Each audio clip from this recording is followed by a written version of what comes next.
Assalamualaikum warahmatullahi wabarakatuh. Dengan saya Nur Sutrisna.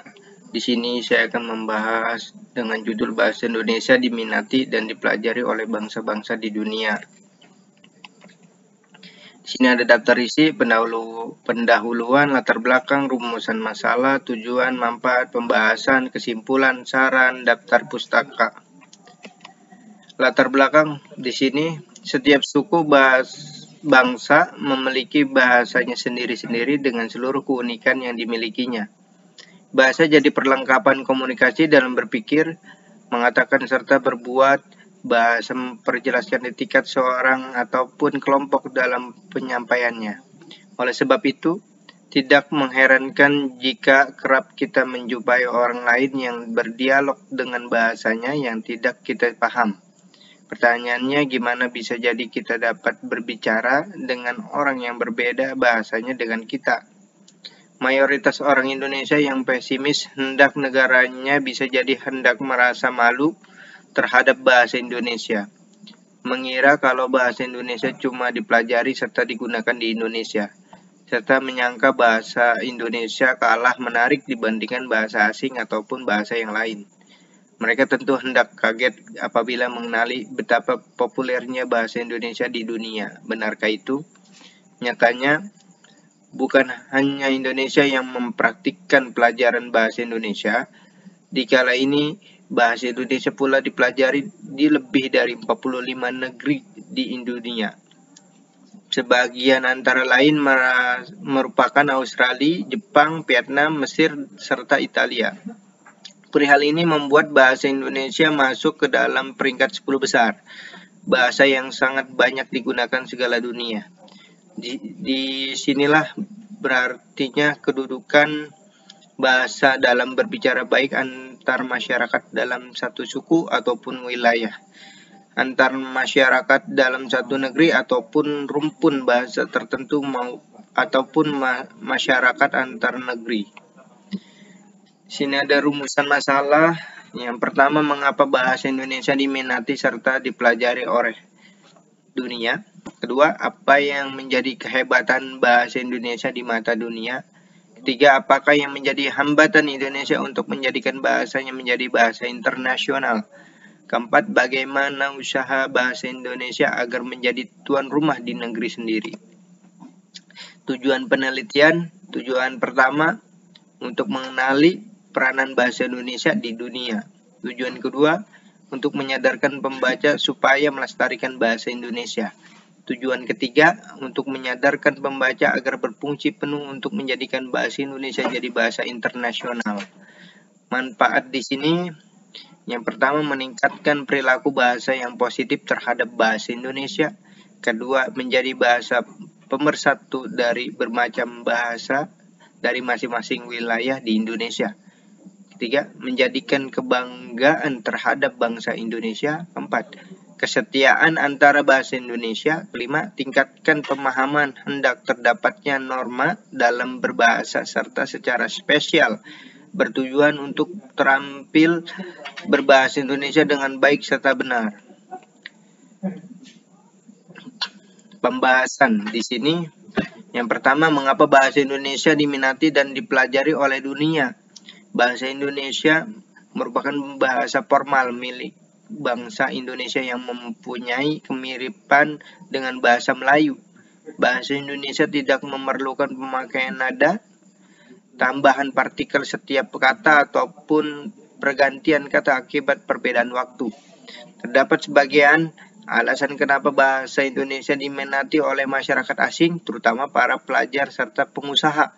Pertama, bahasa Indonesia juga lebih gampang dihafal sebab di dalam bahasa Indonesia banyak menyerap kosakata asing. Kedua, negara Indonesia menjadi salah satu negara yang mempunyai jumlah penduduk terbanyak di dunia. Ketiga, Indonesia dinilai sebagai negara ekonomi baru. Keempat, budaya yang dimiliki oleh bangsa Indonesia jadi alasan kenapa masyarakat asing berminat untuk mempelajari bahasa Indonesia. Yang kedua, pembahasan di sini, apakah kehebatan bahasa Indonesia di dunia. Di Australia, Perlu kita akui, bahasa Indonesia memanglah semakin diminati masyarakat dunia. Di Australia, bahasa Indonesia ialah bahasa sangat populer keempat. Terdapat sekitar 500 sekolah pada tingkat pendidikan dasar yang mengarahkan bahasa Indonesia di sana. 187 antara lain terletak di Australia Barat. Dan biasanya bahasa Indonesia ialah bahasa yang harus dipelajari di tingkat sekolah dasar. Belum lagi jumlah perguruan besar yang sediakan jurusan bahasa ataupun sastra Indonesia, membuat Australia jadi salah satu negeri yang sangat intens meningkatkan bahasa Indonesia. Kalau di sini ada juga di Jepang. Di negara Jepang sudah lama didirikan pusat-pusat studi Indonesia. Salah satunya yang didirikan oleh Nihon Indonesia Gakkai atau Penghimpunan Pengkaji Indonesia seluruh Jepang tahun 1969. Anggota organisasi ini terdiri dari kalangan akademis Jepang yang mengajar bahasa serta bermacam aspek tentang Indonesia di berbagai universitas di Jepang. Sejak tahun 1992, organisasi ini mulai melaksanakan tes kemampuan bahasa Indonesia. Sampai saat ini tercatat lebih dari 12.500 peserta yang sudah mengikuti uji kemampuan berbahasa Indonesia dalam berbagai tingkat ataupun tingkatan. Pembahasan ketiga di sini, apakah yang menjadi hambatan Indonesia untuk menjadikan bahasanya menjadi bahasa internasional?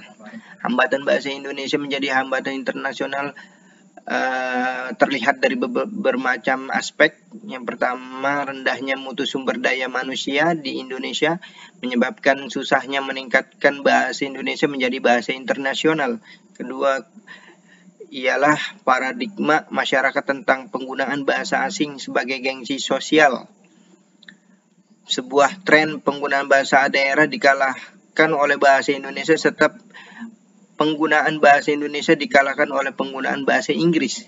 Oleh banyak berpikir bahwa menggunakan bahasa asing ialah bahasa Inggris menunjukkan gengsi sosial yang besar serta dianggap orang berpendidikan.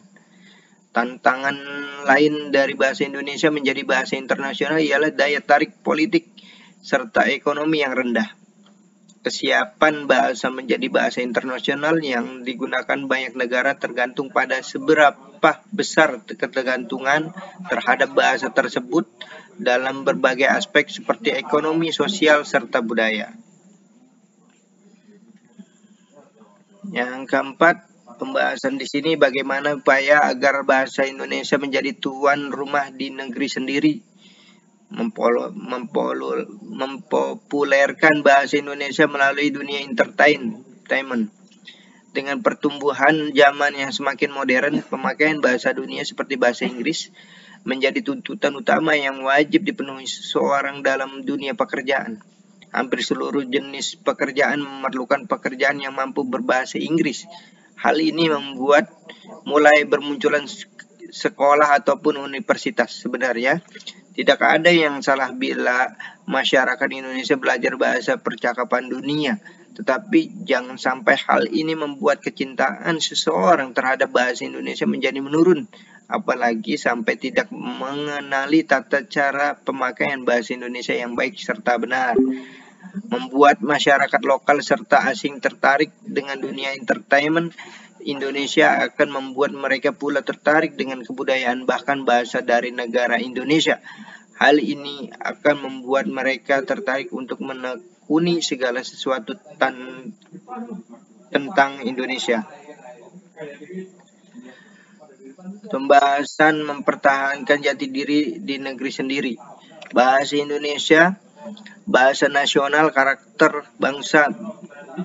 Bahasa ialah ciri utama dari identitas manusia dan simbol nasional, serta identitas etnik yang kuat. Bahasa Indonesia yang memiliki peran selaku lambang kebanggaan, lambang identitas, alat pemersatu, serta alat penghubung antar daerah, maka semakin bahasa Indonesia masyarakat serta mengakar dalam diri tiap warganya, semakin kuatlah jati diri mereka sebagai bangsa Indonesia. Kedua, terlalu banyak persaingan. Selain sebagai bahasa nasional, peran bahasa Indonesia sebagai bahasa negara semakin Pinggirkan bahasa Indonesia sebagai bahasa negara yang berkedudukan sebagai bahasa resmi negara, bahasa pengantar dalam dunia pendidikan, alat komunikasi di tingkat nasional, serta alat pengembangan kebudayaan, ilmu pengetahuan, dan teknologi belum digunakan secara optimal. Bahasa Indonesia kurang menarik untuk dijelahi oleh penggunanya. Persaingan global membuat bahasa asing, misalnya bahasa Inggris, makin populer, berbeda dengan peminat bahasa Indonesia. Tujuan pembelajaran bahasa Inggris di dunia. Tujuan pembelajaran bahasa Inggris di Indonesia adalah untuk mempersiapkan para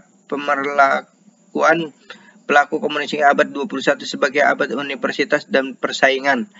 Bahkan dikatakan mereka strategi budaya agar mampu bersaing dengan bangsa lain. Bahasa Indonesia dianggap tidak terlalu penting untuk diperhatikan, dibagukan, dan dipelajari lebih dalam.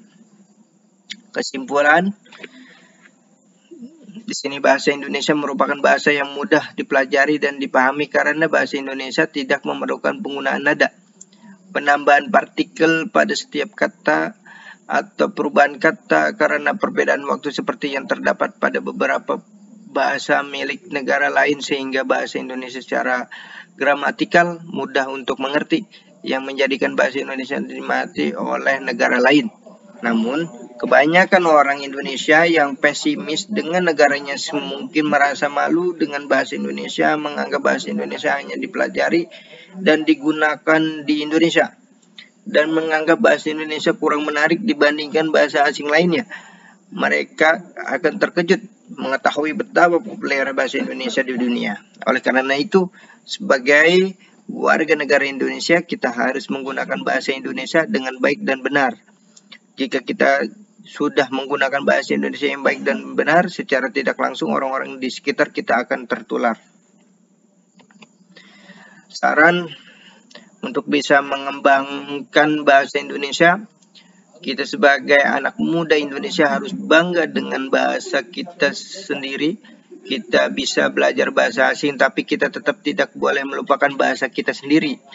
Karena kita sebagai penerus bangsa harus mampu menciptakan suasana yang berbuat bangsa lain tertarik untuk belajar bahasa Indonesia. Kalau bukan diri kita sendiri sebagai pemuda Indonesia, siapa lagi yang akan mengenalkan bahasa Indonesia? Maka dari itu mulai sekarang kita harus belajar untuk lebih menghargai dan mencintai bahasa Indonesia. Daftar pustaka yang diambil dari nama penulis Waras Suharjono Dadi, tempat Jakarta, bahasa Indonesia mata kuliah 2012, Mitra Wacana Media. Terima kasih. Wassalamualaikum warahmatullahi wabarakatuh.